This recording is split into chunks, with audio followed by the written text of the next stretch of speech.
Ukraine के 13 क्षेत्रों पर रूस ने ड्रोन से हमला किया है। रूस ने एक साथ लॉन्च किए हैं कई ड्रोन। हमलों में 7 यूक्रेनी सैनिकों की मौत हो गई है। रूस के हमले से 36 यूक्रेनी घायल भी हो गए हैं।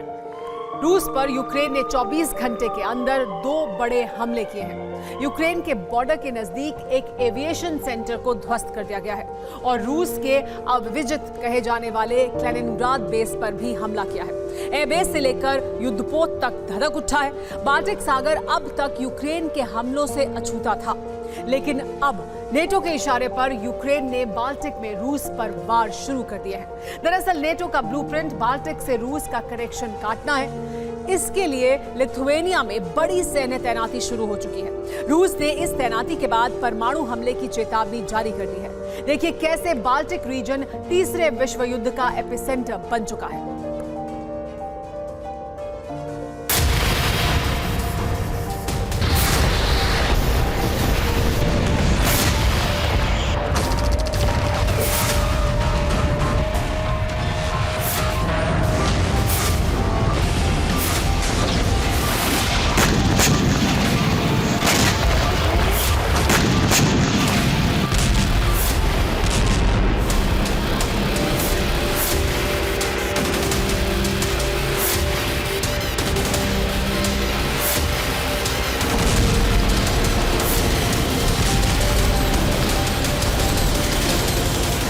विनाश की चिंगारी भड़क उठी है। रूस नेटो के टकराव की भूमिका लिखी जा चुकी है।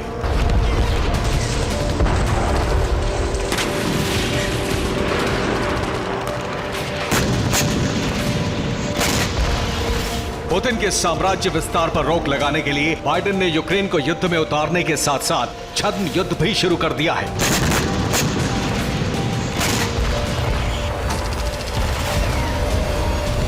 8 अप्रैल को जो हुआ वो अब से पहले नहीं हुआ था, क्योंकि यूक्रेन की पहुंच से बहुत दूर रूस के नेवल बेस तक छद्म युद्ध की आग पहुंच चुकी है।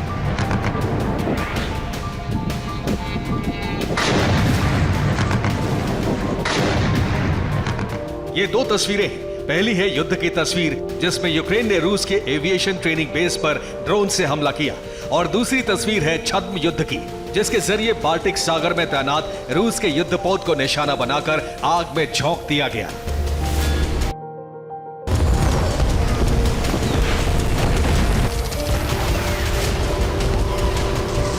ये तस्वीरें रूस के वोरोनिश से आई हैं। वोरोनिश में रूस के एविएशन ट्रेनिंग सेंटर पर यूक्रेन ने ड्रोन हमला किया। इस ड्रोन हमले को रोकने के लिए रूस ने एंटी एयरक्राफ्ट गन से फायरिंग की। एंटी एयरक्राफ्ट गन से हमला करके रूस ड्रोन को रोक नहीं पाया और एविएशन सेंटर पर जबरदस्त विस्फोट हुआ।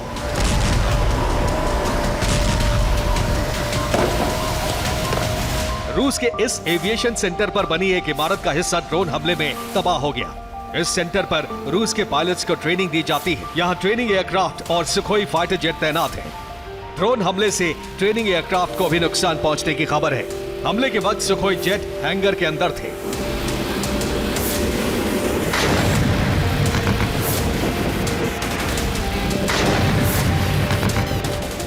यूक्रेन ने रूस पर एक साथ 2 हमले किए हैं, और इतने बड़े क्षेत्र में रूस पर एक साथ 2 हमले अब से पहले नहीं हुए थे।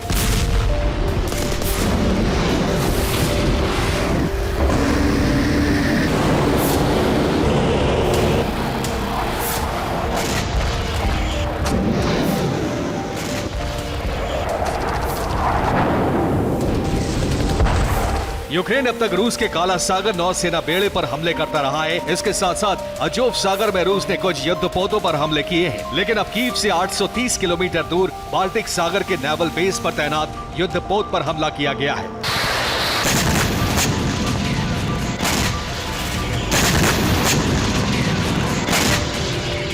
यूक्रेन ने बाल्टिक बेस पर तैनात एक मिसाइल युद्धपोत को निशाना बनाया है। डॉकयार्ड में खड़े इस शिप में अचानक आग लग गई। रूसी युद्धपोत पर हमला यूक्रेन की खुफिया एजेंसी ने कराया है, और वोरोनिश के एविएशन सेंटर पर हमला यूक्रेन की ड्रोन ब्रिगेड ने किया है।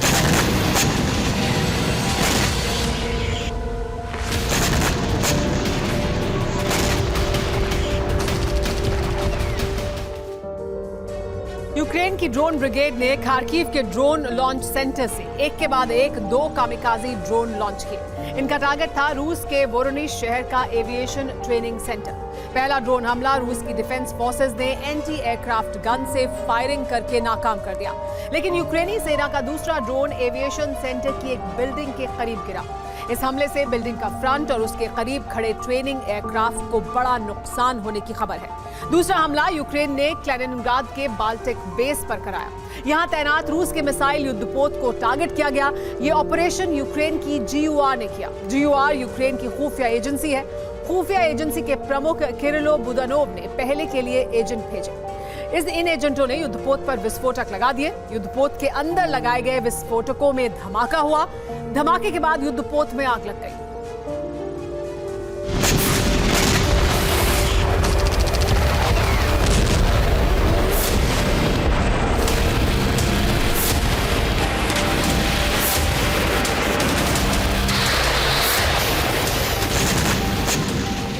यूक्रेन ने एक सटीक नीति के तहत बाल्टिक सागर में जासूसों के जरिए रूसी नेवी के खिलाफ ऑपरेशन शुरू किया है, क्योंकि काला सागर की तरह यूक्रेन सी बेबी ड्रोन या उड़ने वाले ड्रोन से बाल्टिक फ्लीट पर हमले नहीं कर सकता है।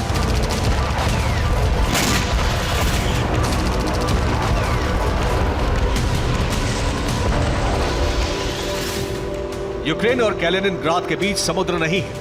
यूक्रेन बाल्टिक सागर पर सी बेबी ड्रोन से हमले नहीं कर सकता। यूक्रेन और कैलिनिनग्राद के बीच 2 देशों की सीमा पड़ती है, एक है बेलारूस और दूसरा है पोलैंड। ड्रोन हमला किया जाता तो बेलारूस की वायु सीमा से ड्रोन को गुजरना होता। ऐसे में यूक्रेन पर बेलारूस के हमले का खतरा था, इसीलिए एजेंट्स के जरिए युद्धपोत में आग लगवाई गई।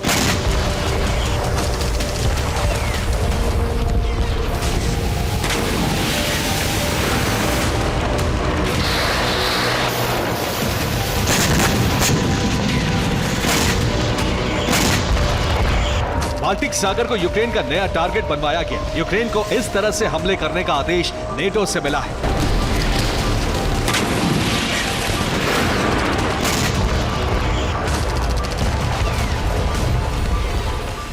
दरअसल नेटो बाल्टिक सागर से रूस का वर्चस्व खत्म करना चाहता है और आशंका है कि रूस नेटो का टकराव बाल्टिक सागर में भी होने वाला है।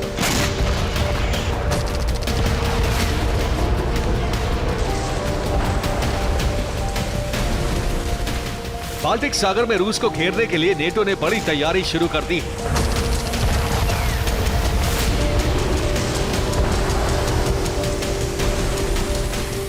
जर्मनी ने लिथुआनिया में अपनी एयरफोर्स और थल सेना भेज दी है। पहली खेप में 21 सैनिक और टैंक भेजे गए हैं। जर्मनी कुल 4800 सैनिक लिथुआनिया भेजने वाला है। दूसरे विश्व युद्ध के बाद पहली बार लिथुआनिया में जर्मनी की टैंक ब्रिगेड भेजी गई है।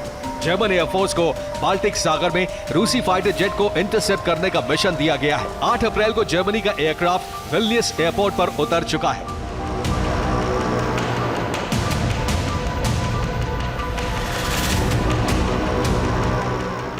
दरअसल नेटो का प्लान बाल्टिक सागर से रूस को बाहर करने का है। स्वीडन और फिनलैंड के नेटो में शामिल होने के बाद बाल्टिक सागर को नेटो लेक कहा जाने लगा है और अब स्वीडन के गॉटलैंड आइलैंड पर भी एक नेटो बेस बनाया जा रहा है।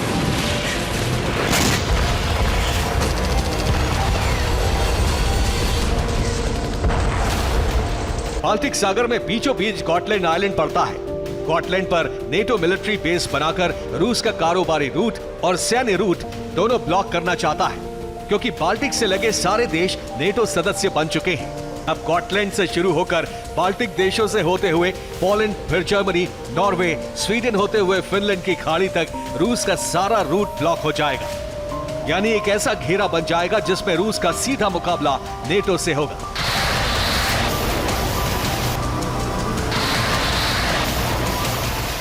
बाल्टिक में अपना वर्चस्व बचाने के लिए रूस ने भी नेटो से सीधी जंग की तैयारी कर ली है।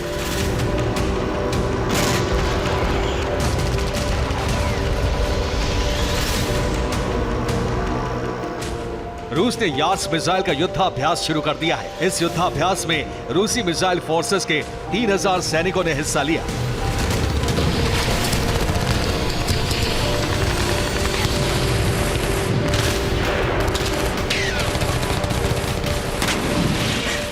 बेलारूस ने लिथुआनिया के बॉर्डर पर टैंकों की तैनाती बढ़ा दी है। लिथुआनिया के बॉर्डर से 25 किलोमीटर दूर ओशिमनी में टैंक तैनात किए गए हैं। ट्रेन की 4 बोगियों में T-72 टैंक और सैन्य वाहन ओशिमनी बेस पहुंचाए गए हैं। रूस के विदेश मंत्रालय ने कहा है कि लिथुआनिया में नेटो की सैन्य तैनाती विश्व युद्ध का खतरा बढ़ा रही है।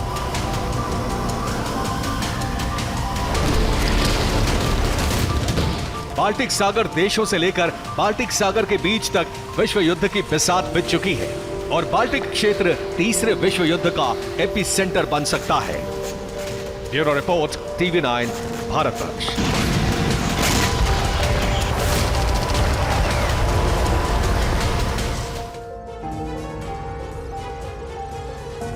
इस वक्त की बड़ी खबर यह कि अवदिव्का में रूस ने बड़े हमले किए हैं। यूक्रेन के कई मोर्चों पर बमबारी हुई है। गाइडेड शेल से रूस ने किए हैं ये बड़े हमले।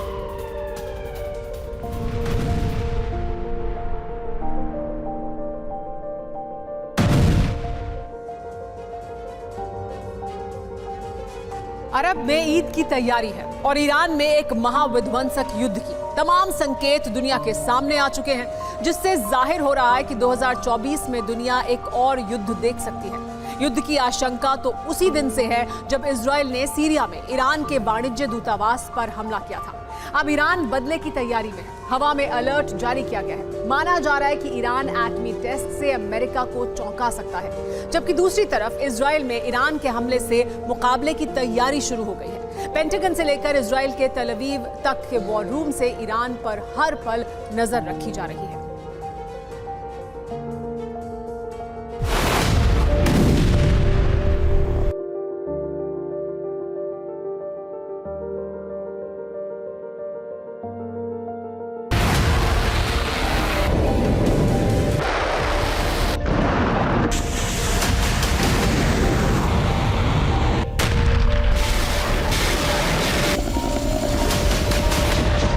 आधुनिक युग में आकाशवाणी नहीं होती, लेकिन इजराइल पर ईरान के हमले की भविष्यवाणी आसमान के संकेतों से ही हो रही है।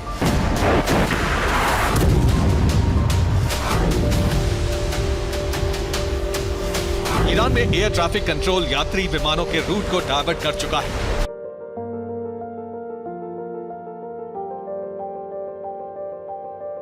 आसमान का एक बड़ा हिस्सा सूना है। क्या इसी सन्नाटे के बीच से निकलने वाली है ईरान की धधकती हुई मिसाइलें?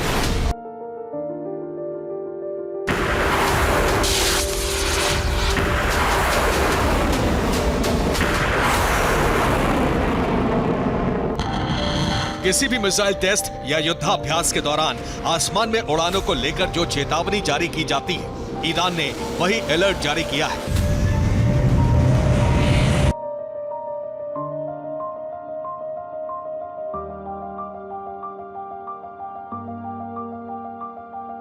अंदेशा यह भी है कि ईरान ने रूस की मदद से एटमी वॉरहेड बना लिया है और ईद पर अमेरिका को बहुत बड़ा शॉक देने की तैयारी है।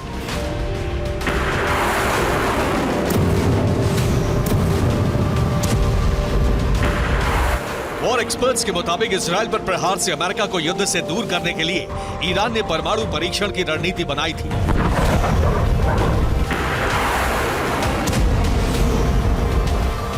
इसलिए माना जा रहा है कि एटमी पावर दिखाने के ठीक बाद इजराइल पर मिसाइलों की बरसात कर दी जाएगी।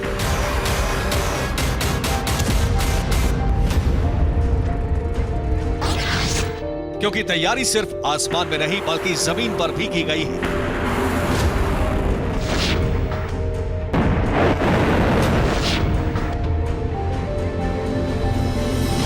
किसी भी युद्ध से पहले कोई देश सबसे पहले अपनी राजधानी को सुरक्षित करता है।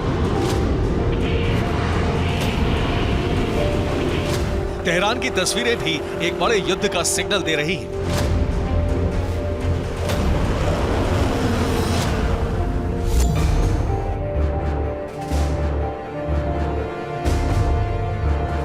ये ईरान का जोबिन सैम एयर डिफेंस है। कई बार टेस्ट करने के बाद इसे तेहरान में तैनात कर दिया गया है।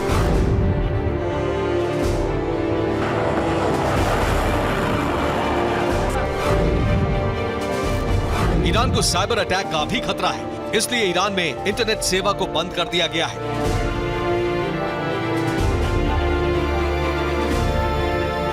संकेत साफ है, ईरान कोई मिसाइल या एटमी टेस्ट करने वाला है। ईरान को इजराइल के साइबर अटैक का डर है। इजराइल हैकिंग से ईरान के सिस्टम को जैम कर सकता है।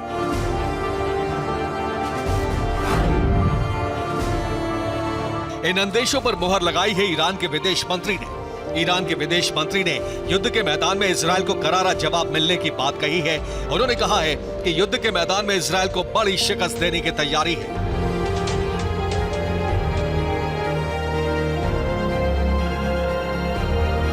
तैयारी इजराइल में भी शुरू हो चुकी है। दुनिया को अंदेशा है कि अगले 24 घंटे में पुतिन ने वर्ल्ड वॉर का जो प्लान तैयार किया था, उसका पहला ट्रायल शुरू होगा।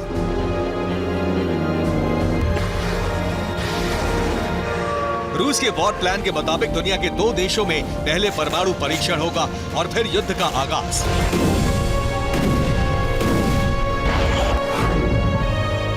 पुतिन के इसी प्लान में पहला नाम ईरान का है और दूसरा नाम नॉर्थ कोरिया का।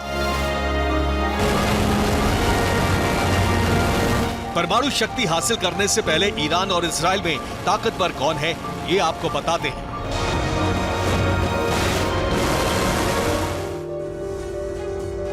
ईरान इजराइल युद्ध को रूस के विश्व युद्ध प्लान का ट्रायल भी माना जा रहा है। अगर दोनों देशों में युद्ध हुआ तो दुनिया 2 खेमों में बंट जाएगी। इजराइल के ऊपर अमेरिका का हाथ है, इसलिए जाहिर है कि नेटो के ताकतवर देश इजराइल के साथ है। ब्रिटेन, फ्रांस, जर्मनी और नेटो के अन्य देश युद्ध में इजराइल का साथ देंगे, जबकि ईरान के साथ अब अमेरिका का सबसे बड़ा दुश्मन रूस है। चीन शुरुआत से ही ईरान की मदद करता रहा है। इसके अलावा कतर, सीरिया, लेबनान भी ईरान का साथ देंगे। इजराइल ने युद्ध की तैयारी शुरू कर दी है। मिसाइल प्रहार से बचने के लिए जीपीएस सिस्टम बंद किया गया है। सैनिकों की छुट्टियां रद्द कर दी गई हैं। एयर डिफेंस को हाई अलर्ट पर रखा गया है। इजराइल के शहरों में एंटी बॉम्ब शेल्टर में जरूरी सामान पहुंचाए गए हैं। सबसे बड़ा सवाल है कि अगर युद्ध हुआ तो कौन किस पर भारी पड़ सकता है। एयरक्राफ्ट के मामले में इजराइल ईरान से ताकतवर है।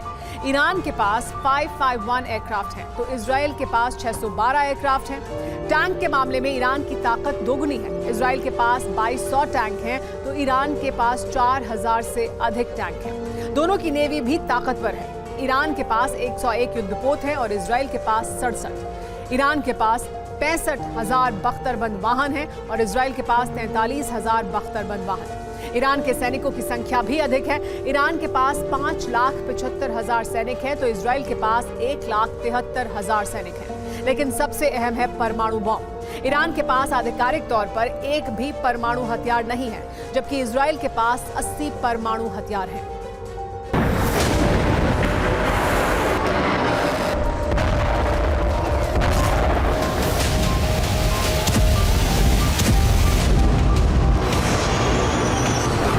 सारे हथियार एक तरफ, परमाणु बम एक तरफ। इजराइल की एटमी पावर ही उसे ईरान से कई गुना शक्तिशाली बनाती है और ईरान की इसी कसक को पुतिन ने दूर करने का भरोसा दिया था और शायद वो घड़ी करीब आ गई है।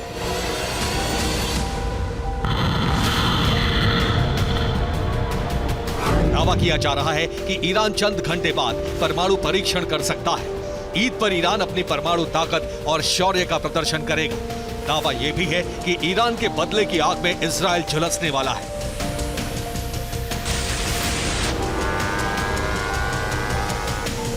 इजराइल के साथ हिजबुल्लाह भी लेबनान से इजराइल पर हमले की रफ्तार बढ़ा सकता है। नसरल्लाह ने इस युद्ध को धर्म युद्ध कहा है और ईसाई बनाम मुसलमान की जंग बताकर दुनिया के इस्लामिक देशों से समर्थन हासिल करने की कोशिश की है। इलाक में इजराइल के नेवी के सेंटर पर फिर हमला हुआ है। दूतावास कांड के बाद यह तीसरा हमला है।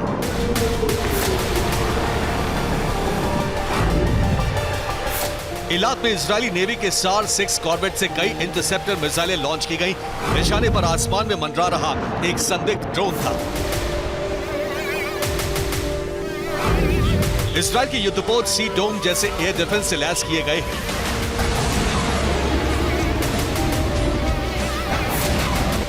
जंग के आसार ईरान और इजरायल के बीच हैं, लेकिन इन दोनों के पीछे जो शक्तिशाली देश हैं वो रूस और अमेरिका हैं। रूस और अमेरिका ने भी इस वॉर में अपनी मौजूदगी दर्ज करा दी है। सीरिया में रूसी सेना का बेस मौजूद है।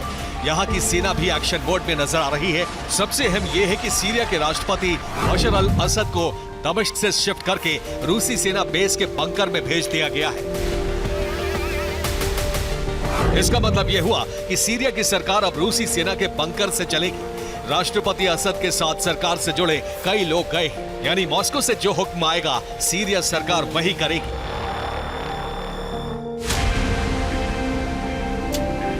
दूसरी तरफ अमेरिकी रक्षा मंत्री ने ऐलान कर दिया है कि अगर ईरान ने हमला किया तो अमेरिका इजरायल का साथ देगा। सीरिया में ईरान के वाणिज्यिक दूतावास पर हमले के बाद एक नई जगह पर वाणिज्यिक दूतावास की शुरुआत कर दी गई है। ईरान के विदेश मंत्री ने इसका उद्घाटन किया है। ईरान और इजरायल रूस और यूक्रेन की तरह पड़ोसी देश नहीं है। फिर सवाल है कि आखिर ये युद्ध कैसे लड़ा जाएगा। जवाब इजरायल के मिसाइल और ड्रोन शक्ति है। ईरान के पास ऐसी कई मिसाइलें हैं जो इजरायल की जमीन को दहला सकती हैं। Sejal missile, range 2500 kilometre, speed 16,000 kilometre प्रति घंटे। ईरान के पास सेजल मिसाइल है। ईरानी मीडिया का दावा है कि इसकी रेंज 2000 से 2500 किलोमीटर है। साथ ही ये 12 से 14 मैक की स्पीड से उड़ती है, यानी ये 16,000 किलोमीटर प्रति घंटे तक की रफ्तार से हमला कर सकती है। Khaibar missile, Emad missile, Shahab 3 missile, Qadr missile. Iran की मिसाइलों की लिस्ट बहुत लंबी है। रिपोर्ट के मुताबिक ईरान के पास 3000 बैलिस्टिक मिसाइलों का बड़ा भंडार है, जिसमें से कई मिसाइलें 2000 किलोमीटर दूर तक प्रहार करने में सक्षम हैं।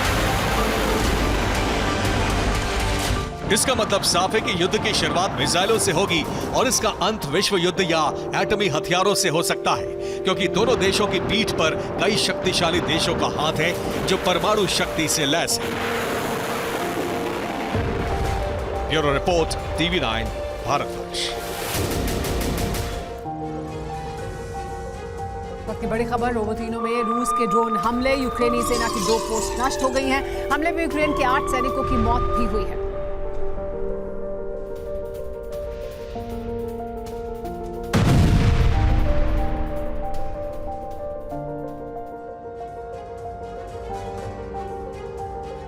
यूक्रेनी सेना सरेंडर करने वाली है। यह ऐलान किसी और ने नहीं बल्कि खुद यूक्रेन के राष्ट्रपति जेलेंस्की ने किया है। यूक्रेनी फौज न सिर्फ सरेंडर करने वाली है बल्कि पूरे यूक्रेन में अंधकार छाने वाला है। यूक्रेनी भूभाग अंधेरे में डूबने वाला है। रूसी सेना 5 नए हथियारों से ऐसा हमला कर रही है कि यूक्रेनी फौज की कमर टूटती जा रही है। तो सवाल यही है कि क्या अब यूक्रेनी सेना हथियार डालने जा रही है?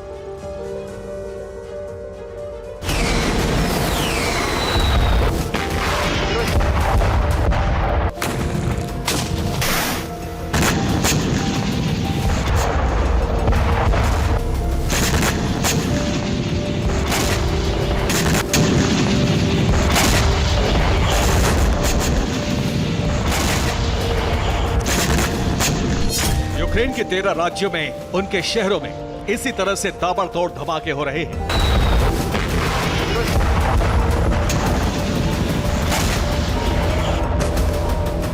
रूसी सेना ने विनाश का नया अध्याय लिखना शुरू कर दिया है।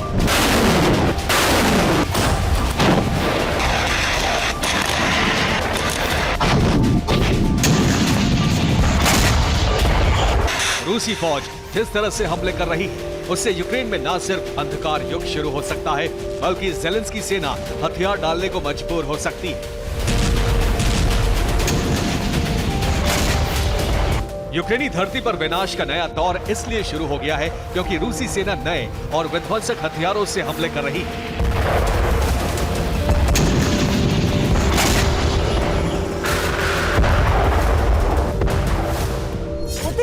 अब उन हथियारों से हमले कर रही है जिनके विस्फोट से बहुत बड़ा इलाका खंडर बन जाता है। रूसी सेना ज्यादातर उन हथियारों से अब तबाही मचा रही है जिसका इस्तेमाल उसने अब तक युद्ध में नहीं किया था।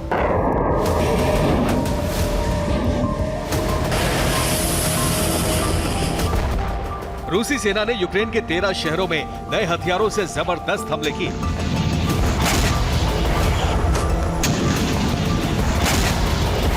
रूस के हमले में 1 दर्जन लोग मारे गए, 3 दर्जन लोग घायल हो गए।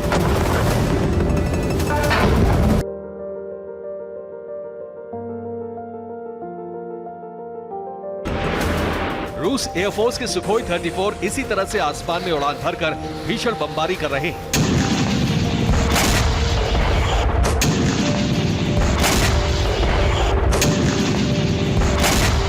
Su-34 यूक्रेनी शहरों पर ओडेप 500 थर्मोबैरिक बमों की बरसात कर रहे हैं। इस बम से हमले की वजह से यूक्रेन का बड़ा भूभाग शमशान घाट बनता जा रहा है। रूसी सेना फैब 3000 बम से भी धमाके कर रही है। 3000 किलो वजनी फैब 3000 रूस का महाबम है। इस बम से रूसी सेना यूक्रेन के एनर्जी ठिकानों को टारगेट कर रही है। रूसी सेना ने स्कंदर मिसाइलों को अपग्रेड कर दिया है। रूस अब स्कंदर M मिसाइलों से यूक्रेन पर कहर ढा रहा है।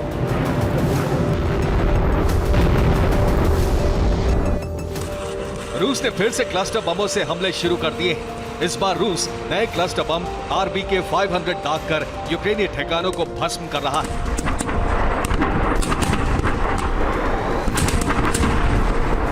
यूक्रेनी कमांड पोस्ट पर रूस ने फैब 500 ग्लाइड बमों की बरसात की। रूस के हमले में यूक्रेनी कमांड पोस्ट को बहुत बड़ा नुकसान पहुंचा है। रूसी सेना जो हवाई हमले कर रही है वो यूक्रेन के power plant, power station, gas station, coal station, gas pipeline और पावर ग्रिड पर कर रही है।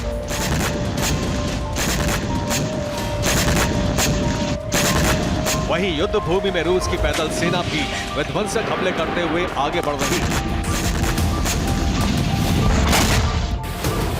ज़ेपोरिज़िया में रूसी सेना ने MLRS से इतने रॉकेट दागे कि यूक्रेनी सेना को अपने ठिकाने छोड़कर पीछे हटना पड़ा। खार्किव में रूसी सेना ने यूक्रेनी फोर्स के लिए तेल लेकर जा रहे टैंकर को उड़ा दिया। बाखमुत में भी पुतिन आर्मी ने यूक्रेनी सेना के एक ट्रक को हमला कर जला दिया। डोनेस्क में रूस की आर्टिलरी सेना ने यूक्रेनी ठिकानों पर जबरदस्त हमले किए। कुपियांस्क में रूसी सेना ने टैंक से ताबड़तोड़ अटैक कर यूक्रेन की मोर्टार टुकड़ी को खत्म कर दिया। रूसी सेना ने एक दिन के अंदर सूमी के 10 इलाकों में 170 बार हमले किए। रूस के हमले से सूमी पूरी तरह से दहल गया। रूसी सेना ने कीव पर भी दर्जनों ड्रोन दागे। यूक्रेन का दावा है कि उसने रूस के 20 ड्रोन को इंटरसेप्ट कर लिया। खार्किव इस वक्त युद्ध का एपिसेंटर बना हुआ है। रूसी सेना इस पर कब्जा करना चाहती है तो यूक्रेन इसे बचाना चाहता है।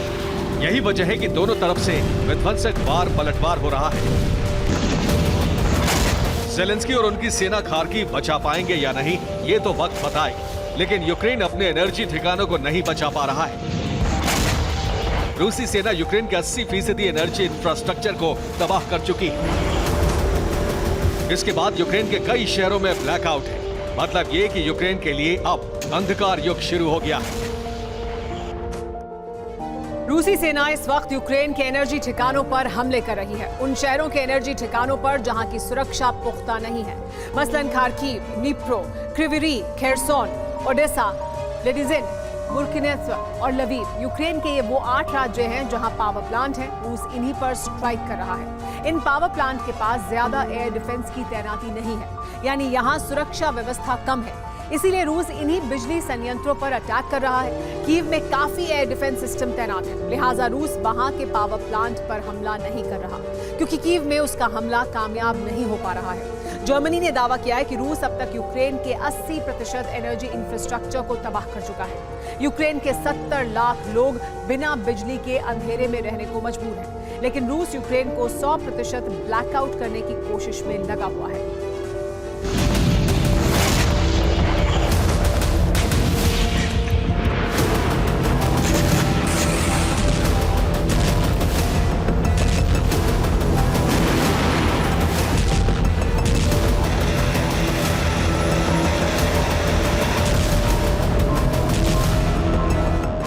यूक्रेन भी रूसी धरती पर गोरिल्ला हमले कर युद्ध में वापसी करने की कोशिश कर रहा है। यूक्रेनी हमले में रूस को नुकसान भी हो रहा है, लेकिन उसे वैसी कामयाबी नहीं मिल पा रही है जैसी उम्मीद है।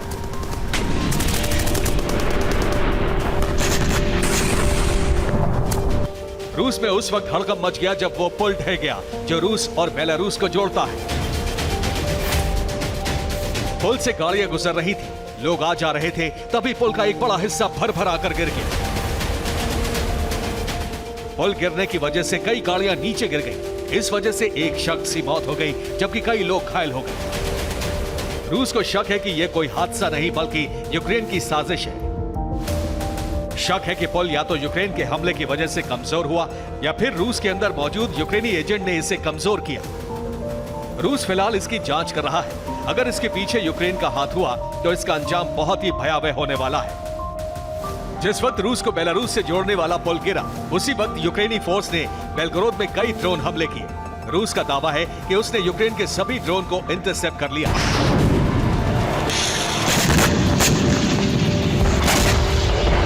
यूक्रेनी सेना युद्ध भूमि में भी रूसी सेना का मुकाबला करने की कोशिश कर रही है।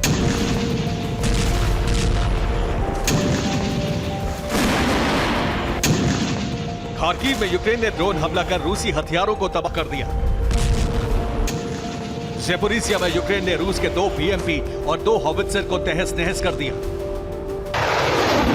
ओडेसा में यूक्रेन ने रूस के कई ड्रोन हमलों को S-125 एयर डिफेंस सिस्टम से नाकाम कर दिया। डोनेट्स्क में यूक्रेन ने रूस के टैंक को जलाकर भस्म कर दिया। खेर्सोन में यूक्रेन ने रूस के टैंक और आर्टिलरी को नष्ट कर दिया। तमाम कोशिशों के बाद भी यूक्रेन युद्ध में वापसी करने में इसलिए सफल नहीं हो पा रहा है क्योंकि उसके पास ना तो हथियार है और ना ही पर्याप्त संख्या में सैनिक। यही वजह है कि यूक्रेनी सेना ने अपने देश के लोगों से अपील की है कि वो सेना में शामिल होकर युद्ध लड़े। यूक्रेन का अस्तित्व तभी बच सकता है। उधर ज़ेलेंस्की ने नेटो को डराते हुए कहा है कि यूक्रेन के बाद अगला नंबर नेटो का है। यूक्रेन को मिलिट्री मदद चाहिए, लेकिन अमेरिका हथियार नहीं दे रहा है। ऐसे में यूक्रेन युद्ध में बहुत दिनों तक टिक नहीं सकता। उसका सरेंडर तय माना जा रहा है। Bureau report, TV. ज़ेपोरिज़िया को लेकर एक बार फिर रूस यूक्रेन में जंग तेज हो चुकी है, जो किसी भी वक्त एटमी विनाश में तब्दील हो सकती है, क्योंकि रूस का आरोप है कि यूक्रेनी सेना ज़ेपोरिज़िया के एटमी प्लांट पर ड्रोन स्ट्राइक कर रही है। तो वहीं यूक्रेन नेटो का दावा है कि ज़ेपोरिज़िया को दहलाना पुतिन के फॉल्स फ्लैग ऑपरेशन का हिस्सा है। ऐसे में इस बात की आशंका बढ़ गई है कि अगर ज़ेपोरिज़िया प्लांट पर हमले जारी रहे तो इससे भड़की चिंगारी रूस यूक्रेन तो छोड़िए, पूरे यूरोप को अपनी चपेट में ले सकती है। आखिर कैसे, आप ही देखिए।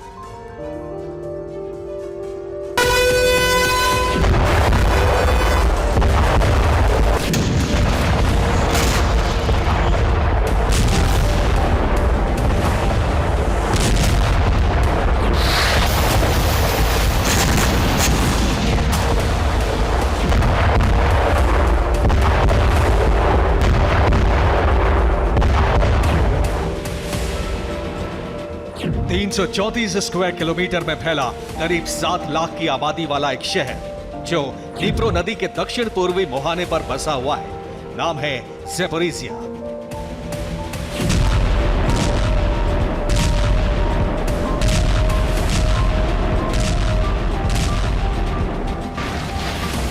भले ही ज़ेपोरिज़िया यूक्रेन के नक्शे में मौजूद हो, मगर इस यूक्रेनी शहर पर कब्जा रूसी सेना का है, पुतिन ब्रिगेड का है।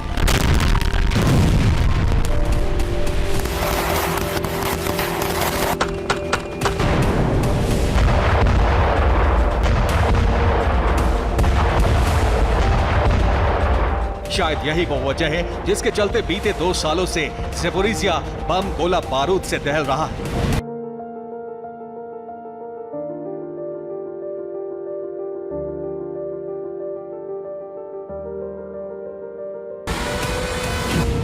ज़ेपोरिज़िया का कोना कोना तबाह हो चुका है।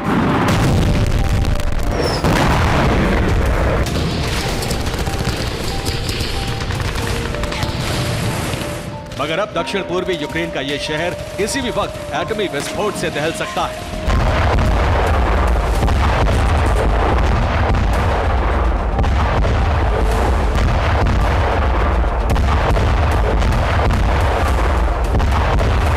न्यूक्लियर विस्फोट के बाद ज़ेपोरिज़िया ही क्या, पूरे यूक्रेन यहां तक कि यूरोप के अस्तित्व पर खतरा मंडरा सकता है।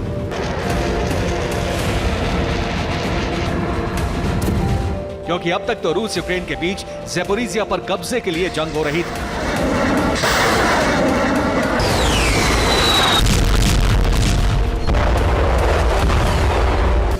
मगर मौजूदा वक्त में ज़ेपोरिज़िया का परमाणु प्लांट विनाशक हथियारों के टारगेट पर है।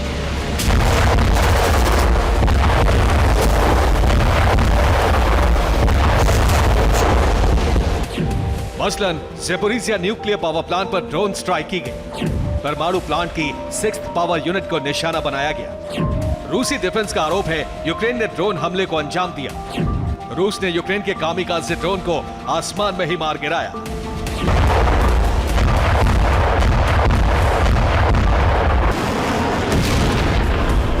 रूस का दावा है कि ज़ेपोरिज़िया न्यूक्लियर पावर प्लांट पर हमला करना यूक्रेनी सेना की सोची समझी साजिश है।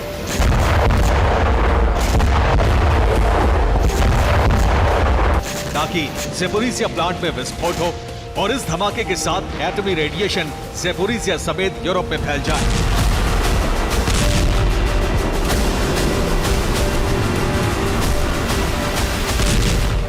और इस हमले के बाद यूरोपीय देश रूस के खिलाफ जंग में उतर जाएं, क्योंकि मौजूदा वक्त में ज़ेपोरिज़िया के परमाणु प्लांट पर रूसी सेना का कब्जा है। ऐसा नहीं है कि ज़ेपोरिज़िया पर सिर्फ यूक्रेन की तरफ से हमले हो रहे हैं।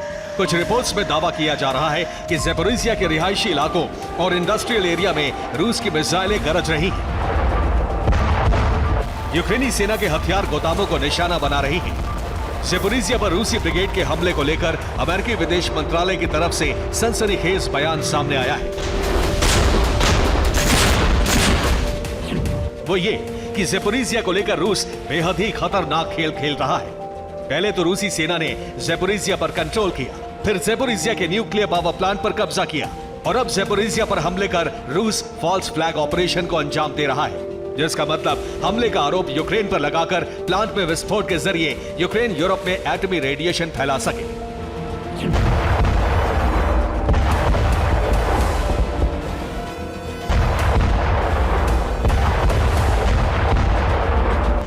यानी ज़ेपोरिज़िया पर हमले को लेकर आरोप प्रत्यारोप का दौर जारी है। हर कोई एक दूसरे को कटघरे में खड़ा कर रहा है।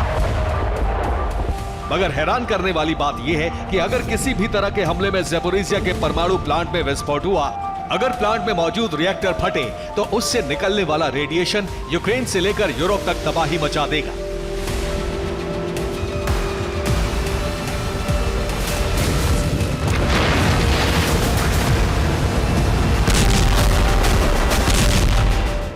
क्योंकि Zaporizhzhia nuclear power plant Europe में सबसे बड़ा है।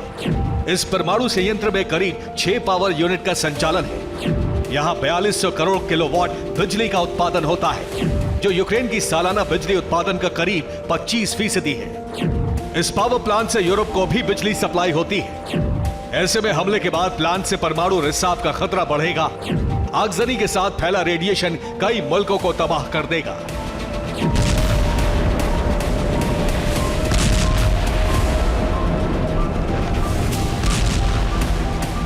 आपको बता दें कि करीब 38 साल पहले यूक्रेन के चेर्नोबिल शहर में मौजूद न्यूक्लियर पावर प्लांट में ऐसा ही हादसा हुआ था। परमाणु प्लांट में आगजनी के बाद रेडिएशन फैला, जिसने सैकड़ों लोगों को अपनी चपेट में ले लिया। मगर इस बार ज़ेपोरिज़िया न्यूक्लियर प्लांट में विस्फोट हुआ तो फिर चेर्नोबिल से कई गुना ज्यादा तबाही फैलना तय है।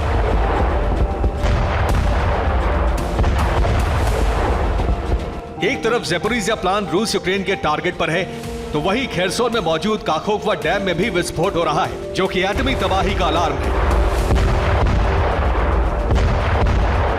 क्योंकि काखोवका डैम में पानी का एक रिजर्वायर बनाया गया है, वो ज़ेपोरिज़िया के न्यूक्लियर प्लांट तक पानी की सप्लाई करता था। ज़ेपोरिज़िया पावर प्लांट के कूलिंग सिस्टम से जुड़ा हुआ है।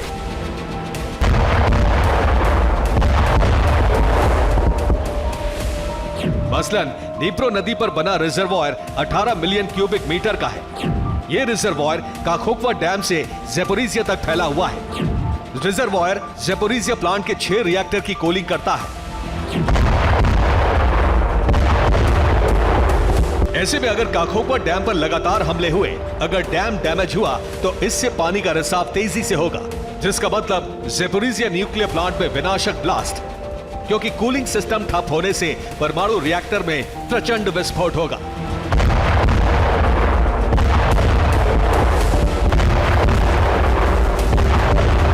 मतलब ये कि मौजूदा वक्त में यूक्रेन का ज़ेपोरिजिया से खेरसोन तक का इलाका एक ऐसा बारूदी जोन बन चुका है जहां एक भी चिंगारी वहां विस्फोट को अंजाम दे सकती है।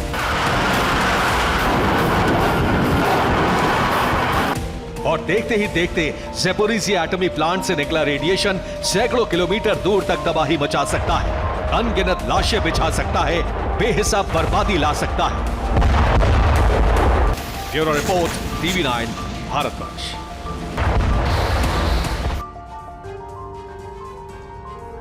दो 2024 में ऐसी जंग शुरू होने जा रही है, ऐसा विध्वंस होने जा रहा है जिसकी कल्पना अब तक किसी ने नहीं की थी।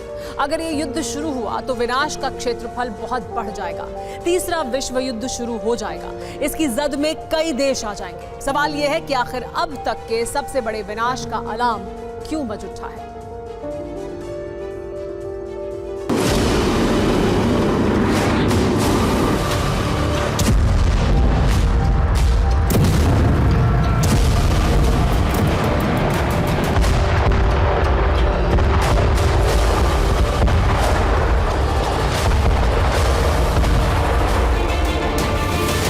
रूस यूक्रेन युद्ध का AI रूपांतरण होने जा रहा है।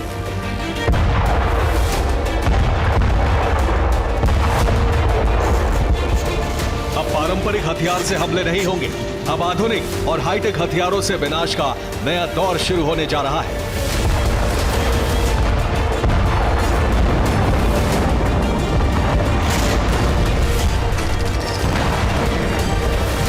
अब आर्टिफिशियल हथियारों वाला युद्ध आरंभ होने वाला है।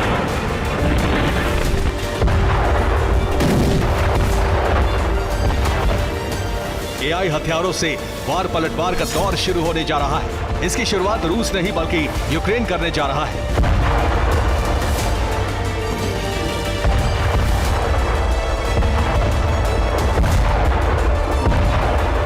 ब्रिटेन की मदद से यूक्रेन AI ड्रोन बनाने जा रहा है।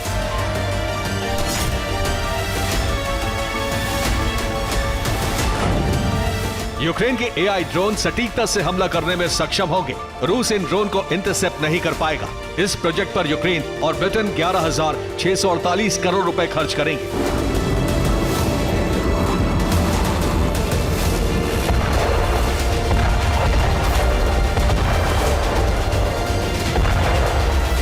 यूक्रेन का दावा है कि वो जल्द ही AI ड्रोन बना लेगा। अगर ऐसा हुआ तो रूस यूक्रेन का युद्ध 180 डिग्री बदल जाएगा। रूस के सामने बहुत बड़ा संकट आकर खड़ा हो जाएगा।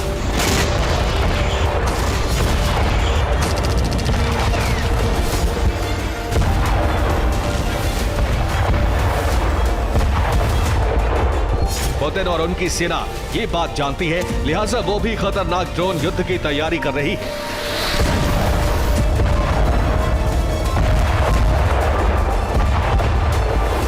आसमान में उड़ान भरता गरजता ये है तुर्की का घातक और विनाशक AKINCI ड्रोन।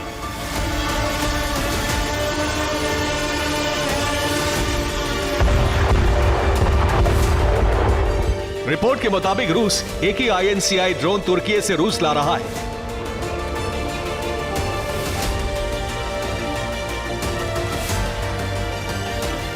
तुर्की में इसकी टेस्टिंग पूरी हो चुकी है। अब सीरिया के सीक्रेट रूट से ये ड्रोन रूस को डिलीवर होने वाले हैं।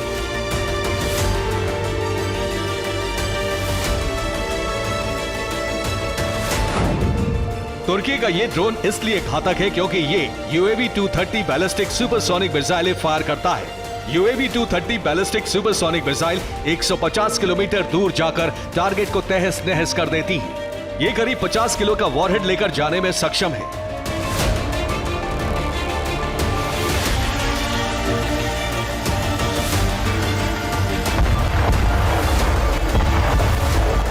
माना जा रहा है कि यूक्रेन के साथ साथ नेटो के खिलाफ रूस इसी घातक हथियार से हमला करेगा और इसी के साथ तीसरा विश्व युद्ध शुरू हो जाएगा।